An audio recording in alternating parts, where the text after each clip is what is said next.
Good morning, students. This is the third lecture of chapter number 10, that is Essential for Life, Air and Water of class 5th from Cordova Science.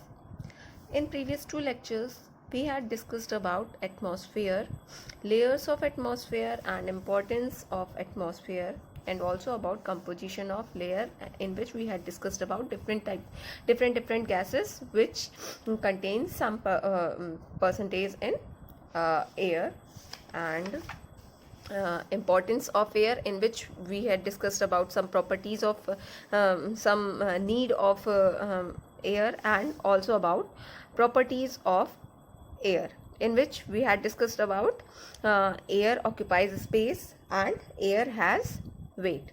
In this lecture we will discuss some more importance about importance of air, and also about importance of air pressure. Let's start. Air can be compressed. क्या होता है? Air को compress किया जा सकता है. Since the molecules of gases in air are far apart from each other, so air can be compressed and pushed into smaller spaces. क्या होता है, जो हम लोगों ने सॉलिड, लिक्विड और गैसेस में चैप्टर में पढ़ा था, जो अरेंजमेंट ऑफ मॉलिक्यूल होता है गैसेस में, वो क्या होता है, बहुत दूर दूर होता है. जैसे एक कंटेनर है, तो इसमें अगर गैसेस के मॉलिक्यूल का अरेंजमेंट दिखाना होगा तो ये क्या होते हैं, बहुत दूर दूर प्रेजेंट होते हैं. मीन्स इनके बीच में स्पेस बहुत ही ज़्यादा होती है, और स्पेस होती है, इस वजह से इनको क्या किया जा सकता है, कंप्रेस किया जा सकता है. Next, air expends on heating and contracts on cooling. क्या होता है, हीट करने पे एयर एक्सपेंड करती है, और जब उसको कूल किया जाता है, जब वो ठंडी होती है तो कॉन्ट्रैक्ट होती है. When air is warmed, it expands and take up more space. क्या होता है, जब एयर को गरम एयर जो होती है, तो क्या वहाँ पे तो वो क्या करती है, एक्सपेंड होती है, मीन्स फैलती है. On the other hand, when air is cooled, it shrinks and occupies less space. और जब वो ठंडी हवाएं जो होती हैं, वो क्या होती हैं, जब एयर को ठंडा किया जाता है तो एयर क्या करती है, श्रिंक होती है, मतलब सिकुड़ती है, या मीन्स वो कम स्पेस को कवर करती है. Next, air exerts pressure. क्या होता है, एयर हमें दिखाई नहीं देती है, बट एयर प्रेशर एक्सर्ट करती है. You have learn that air occupies space and has weight. हम ये पहले पढ़ चुके हैं, इससे पहले हमने जो एक्सपेरिमेंट पढ़ा था. Anything that has weight exerts pressure. Since क्या होता है, एयर में वेट होता है, इसलिए कोई भी ऑब्जेक्ट जिसका एक कुछ पर्टिकुलर वेट होता है, वो क्या करता है, वो प्रेशर एक्सर्ट करता है, वो किसी भी ऑब्जेक्ट पे प्रेशर लगाता है. So air also exerts pressure. Since air has weight, so air also exerts pressure. Air किसी भी ऑब्जेक्ट पे प्रेशर भी लगाती है. The pressure exerted by air is called atmospheric pressure. जो एयर की वजह से जो प्रेशर लगता है ऑब्जेक्ट्स पे, उसको क्या कहते हैं, एटमॉस्फेरिक प्रेशर कहते हैं. Atmospheric pressure is measured with an instrument called barometer. जो एटमॉस्फेरिक प्रेशर किसी ऑब्जेक्ट पे या जो भी स्पेस में जो भी सब्सटेंस प्रेजेंट है, उस पर कितना एटमॉस्फेरिक प्रेशर लग रहा है, इसको किस इंस्ट्रूमेंट के हेल्प से मेज़र किया जाता है, बैरोमीटर की हेल्प से. ये बैरोमीटर का ये फिगर भी दिया गया है. Now again activity which shows that air exerts pressure. Take a glass tumbler and fill it with water up to its brims. This is an activity which shows that air exerts pressure. What will we do? Take a glass tumbler and fill it with water up to its brim. क्या करना है, एक glass लेना है और उसको पानी से भरना है, कहाँ तक, उसके ब्रिम तक, मीन्स किनारे तक. Second, place a piece of cardboard on the mouth of the glass. क्या करना है, यहाँ पहले पानी भरा एकदम किनारे तक, उसके बाद ऊपर क्या करना है, एक कार्डबोर्ड का पीस लेके उसके ऊपर रख देना है. Hold the cardboard tightly with one hand and turn the glass upside down very quickly. क्या करना है, जो कार्डबोर्ड है, कार्डबोर्ड के एक साइड पे अपना हाथ रखना है, उसको टाइटली होल्ड करना है, दबा के रखना है, और अनदर साइड पे हम बॉटम, जो ग्लास का बॉटम है, उसको पकड़ेंगे और उसको जल्दी से पलटना है, बहुत जल्दी उसको टर्न करना है। जैसे ये सीधी ग्लास थी, अब यहाँ पे क्या हो गई है, उल्टी हो गई है।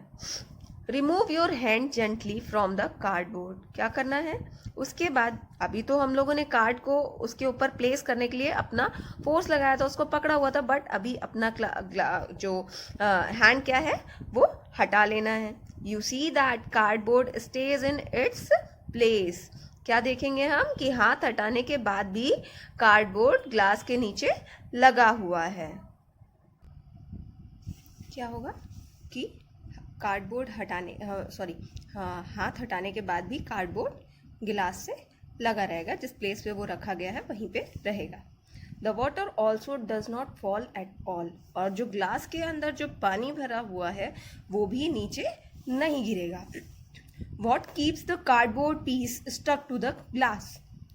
जो कार्डबोर्ड है वो ग्लास से कैसे स्टक है, उल्टे होने के बाद भी ये नीचे क्यों नहीं गिर रहा है? Because it is the pressure of air. ये एयर का प्रेशर है जो कि कार्डबोर्ड, जिसकी वजह से कार्डबोर्ड नीचे नहीं गिर रहा है। The air outside the cardboard piece exerts pressure on the cardboard equally in all the direction and prevents it from falling। जो कार्डबोर्ड के नीचे जो एयर प्रेजेंट है, ये जो स्पेस है, यहाँ पे जो एयर प्रेजेंट है, ये क्या कर रही है, कार्डबोर्ड के ऊपर एक प्रेशर लगा रही है, प्रेशर एक्सर्ट कर रही है, जिसकी वजह से ये कार्डबोर्ड क्या कर रहा है, गिर नहीं रहा है नीचे।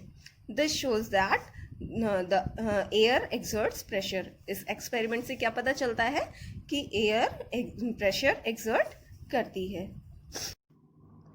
Importance of air pressure. Air pressure helps in everyday life, like in filling up a syringe and fountain pen, drinking with straw and using droppers। क्या है, ये जो एयर प्रेशर होता है ये हमारी डे टू डे लाइफ में भी हेल्प करता है। जो सिरिंज मीन्स जो इंजेक्शन्स होते हैं, उनमें जो डॉक्टर्स मेडिसिन फिल करते हैं और हमारी बॉडी से ब्लड निकाला जाता है। फाउंटेन पेन, या जिसको इंक पेन भी कहते हैं, उसमें जो इंक डाली जाती है ड्रॉपर की हेल्प से। स्ट्रॉ से हम जो कुछ भी चीज़ें पीते हैं, लाइक सॉफ्ट ड्रिंक हुआ और नारियल पानी हुआ, ये सब जो हम पीते हैं, इन सब में हमारा जो एयर प्रेशर है वो बहुत ही, ये सारी एक्टिविटीज़ में एयर प्रेशर हेल्प करता है। कैसे?